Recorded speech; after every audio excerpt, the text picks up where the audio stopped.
Aku ingat hari itu, hari yang seharusnya menjadi perayaan cinta kami.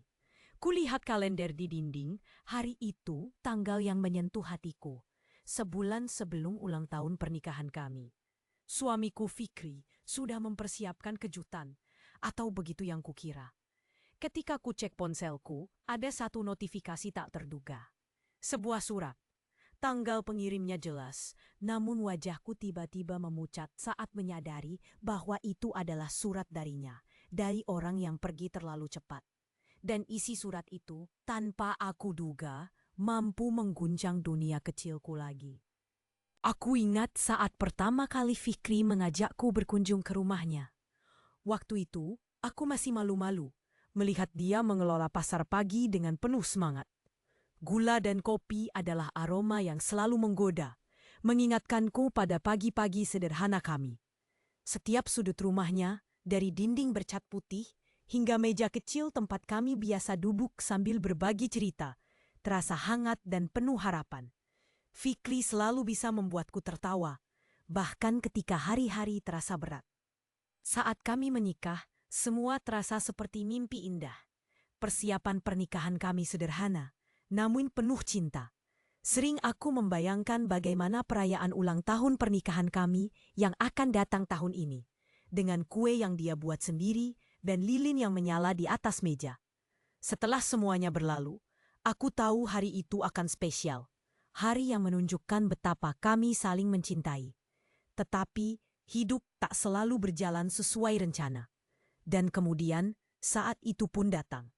Suatu hari yang biasa, ketika aku menerima telepon dari rumah sakit, suara di ujung sana membuat dunia seolah berhenti.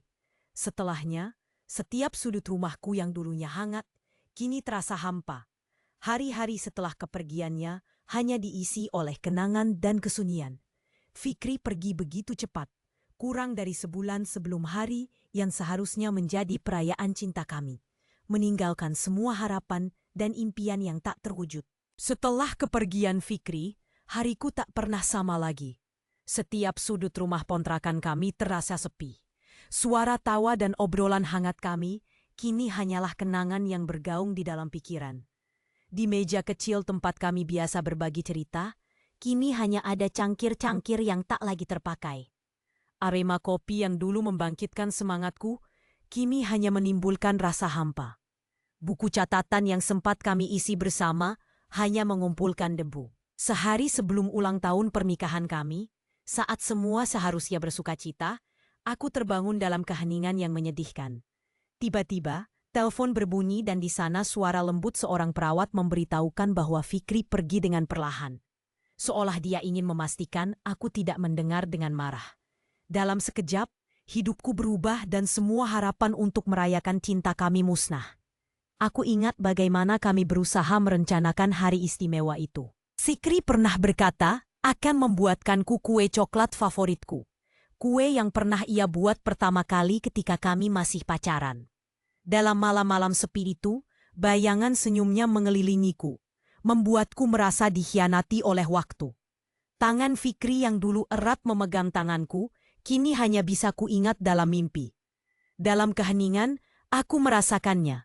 Kesedihan yang menghimpit di dadaku seolah menginginkan lebih dari sekadar kenangan. Ketika aku terbangun di tengah malam, suara ini datang, lembut dan jelas, seolah Fikri memanggil namaku. Duna, jangan lupakan aku. Suara itu menyeretku ke dalam emosi yang membingungkan. Apakah ini hanya imajinasiku, ataukah arwahnya masih ada di sini, berusaha berbicara padaku? Rindu dan cinta yang membara dalam diriku tak bisa lagi kuabaikan, tetapi rasa sakit itu seakan menjeratku. Saat itu, malam menjelang ulang tahunku yang seharusnya dipenuhi kebahagiaan. Dalam kesunyian, aku membuka buku catatan kami yang berdebu. Setiap halaman membawaku kembali ke kenangan-kenangan indah. Di sana ada sketsa kue coklat yang digambar oleh Fikri dengan tulisan "Selamat ulang tahun cintaku". Rasanya seolah suara Fikri kembali melayang di udara, mengingatkanku untuk tidak menyerah pada kenangan. Tiba-tiba, teleponku berbunyi, mengagetkanku. Di layar, udah ada nama yang tertera, hanya angka yang asing. Entah mengapa, aku merasa harus mengangkatnya. Suara di ujung sana adalah rekaman suara Fikri yang berhasil direkam saat perayaan tahun lalu. Selamat ulang tahun sayang, kita sudah melewati begitu banyak hal bersama. Dia berbicara dengan nada lembut yang seolah mengelus hatiku. Air mata menggenang di pelupuk mataku saat mendengar tawanya. Seolah dia masih ada di sampingku. Dalam detik itu, aku merasa seolah jiwanya datang mengunjungiku, membawa cinta dan rindu yang mendalam. Cinta yang tidak akan lekang oleh waktu. Rasanya aku ingin berbicara kepadanya, tetapi kata-kata itu terhenti di tenggorokanku. Hanya ada keheningan, namun keheningan itu terasa hangat, memberikan rasa tenang di tengah kesedihan. Ternyata ia tidak pergi sepenuhnya. Ia tetap ada dalam setiap kenangan, dalam setiap suara yang kudengar. Ketika ku pegang buku catatan itu dengan erat, aku tersenyum, meskipun kesedihan masih menyelimuti. Aku menyadari cintanya tidak akan pudar. Hari-hari selanjutnya bisa saja sulit. Tetapi aku tahu Fikri akan selalu ada bersamaku, menuntunku melewati kesepian ini. Setelah panggilan itu berakhir, aku duduk di kursi kayu tua di depan jendela, menatap kegelapan malam yang mengelilingi rumah kontrakan kecilku. Ventilasi yang lebar membiarkan udara lembab masuk, membawa aroma tanah setelah hujan. Di luar, suara daun berdesir samar seolah merasakan kepedihanku. Kupandangi lagi buku catatan yang terbuka di pangkuanku, dan dengan perlahan, dering suara Fikri menggema dalam ingatanku. Satu persatu, aku menutup halaman-halaman yang penuh dengan kenangan, memastikan tidak ada yang terlupakan. Ada desah nafas yang dalam saat aku menyadari, meskipun ia fisiknya tiada, cintanya terukir abadi dalam ingatanku. Di sudut ruangan, foto-foto kami tersenyum manis, mengabadikan momen-momen kecil yang tak terduga, seperti saat kami tertawa tidak jelas karena lelucon kami yang sederhana. Aku tahu hidup ini tak akan mudah tanpa kehadirannya. Namun, dengan setiap kenangan yang kutemukan malam ini, aku bisa merasakannya kembali. Seolah ia berada di sampingku, menggenggam tanganku, menghiburku dalam kesedihan ini. Kita sudah melewati begitu banyak hal bersama. Suara itu terngiang dalam benakku. Entah berapa kali sudah kudengar. Dengan tersenyum samar, aku menatap langit malam melalui jendela, berharap bahwa di suatu tempat, Fikri mendengar dan tersenyum kembali padaku.